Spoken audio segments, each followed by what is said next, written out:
Rwanda का जिक्र आते ही जिक्र आता है 1994 के नरसंहार का, और उस नरसंहार की खौफनाक दास्तान को समेटे हुआ है किगाली जेनोसाइड मेमोरियल। यहाँ पर दुनिया भर से लोग आते हैं देखने के लिए कि आखिर हुआ क्या, और ये समझने के लिए कि क्या नहीं होना चाहिए।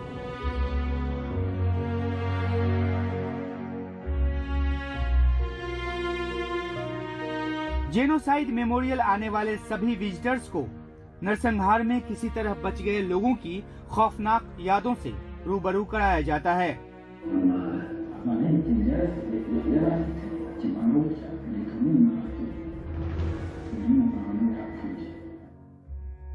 यहाँ जैसे जैसे सीढ़ियाँ उतरते हैं, हम रवांडा के इतिहास के उस काले खंड की गहराइयों में चले जाते हैं जो मानवीय सभ्यता के सबसे घिनौने उदाहरणों में शुमार है। ये मेमोरियल साइट नरसंहार में मारे गए लोगों को याद करने की जगह है। इस जगह पर प्रदर्शनी तो है ही, मेडिकल सुविधाएं भी हैं।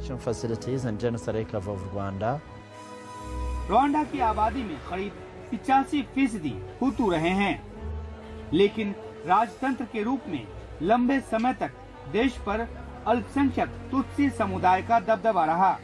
1959 में हुतू ने तुत्सी राजतंत्र को उखाड़ फेंका, जिसके बाद हजारों तुत्सियों को युगांडा जैसे पड़ोसी देशों में शरण लेनी पड़ी।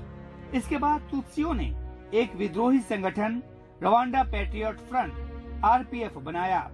1990 में इस संगठन के रवांडा आने के बाद एक बार फिर हुतू और तुत्सी के बीच संघर्ष शुरू हुआ, जो 1993 में एक शांति समझौते के साथ खत्म हुआ।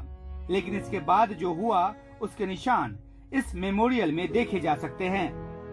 ये तीसरा नरसंहार म्यूजियम है जहां हम आए हैं। दुर्भाग्य से ये अभी भी होता है। देश को बेहतर समझने के लिए उसके इतिहास को समझना जरूरी है। दर्दनाक है, पर इसे देखना जरूरी है।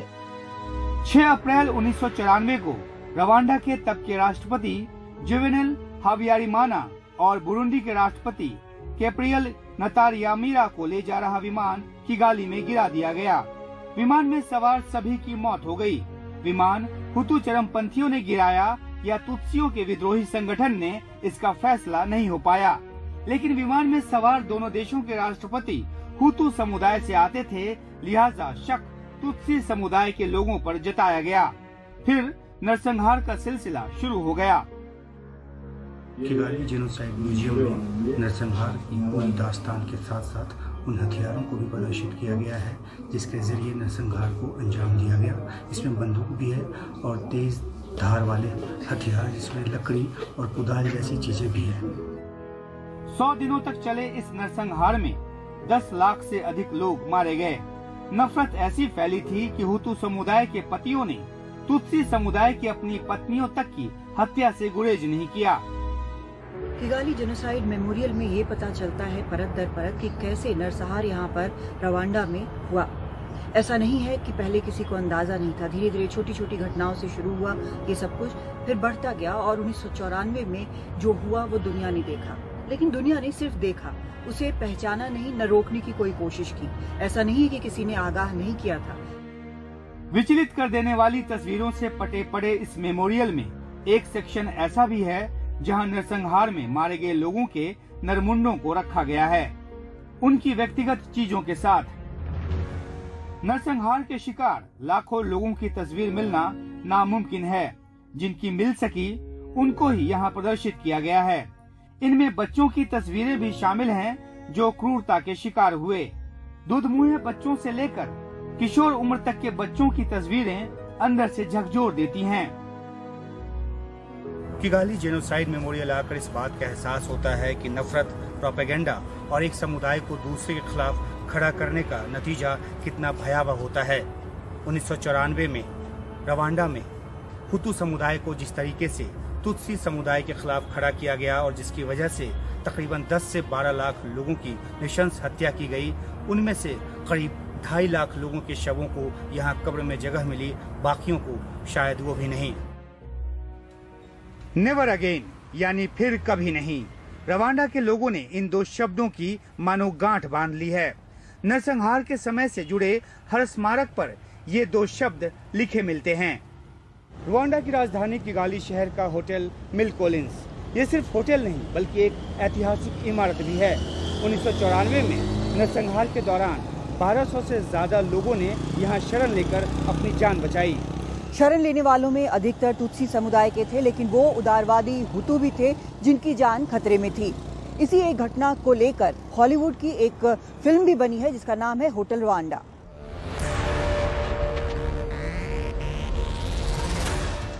और जब नफरत और प्रोपेगेंडा की बात हो तो जिक्र रवांडा रेडियो का भी आता है।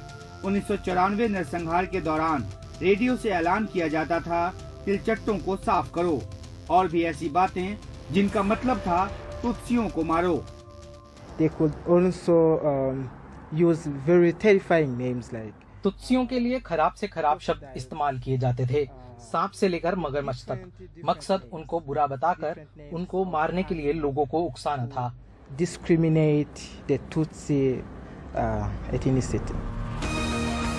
उस समय की सत्ताधारी पार्टी MRND की युवा शाखा इंतेराहाम्वे खूनी सेना में बदल गई थी। इनके अलग अलग ग्रुपों को हथियार और हिट लिस्ट दिया जाता था। कंगूरा नाम के अखबार और उसके संपादक हसन नेजे ने भी नफरत का प्रोपेगेंडा खूब फैलाया। हुतू चरमपंथियों द्वारा स्थापित किए गए रेडियो स्टेशन RTLM से प्रमुख नामों का प्रसारण कर उनकी हत्या के लिए उकसाया जाता था। नरसंहार के दौरान रवांडा रेडियो ने किस तरह से लोगों को भड़काया और किस तरीके से नरसंहार को ज्यादा भयावह बनाया, ये किसी से बात छिपी नहीं हुई है। लेकिन अब किस तरह से रेडियो रवांडा बदल गया है, लोगों को जोड़ रहा है, साथ ला रहा है और देश के विकास में योगदान करने की कोशिश कर रहा है। समय के साथ यहाँ सब कुछ बदल गया है। हम भारत से हैं, ये सुनकर हमारे लिए दरवाजे खुल गए। मैनेजिंग डायरेक्टर खुद हमें लेकर अंदर चले। यहाँ से अब महज रेडियो नहीं बल्कि टीवी का भी प्रसारण होता है।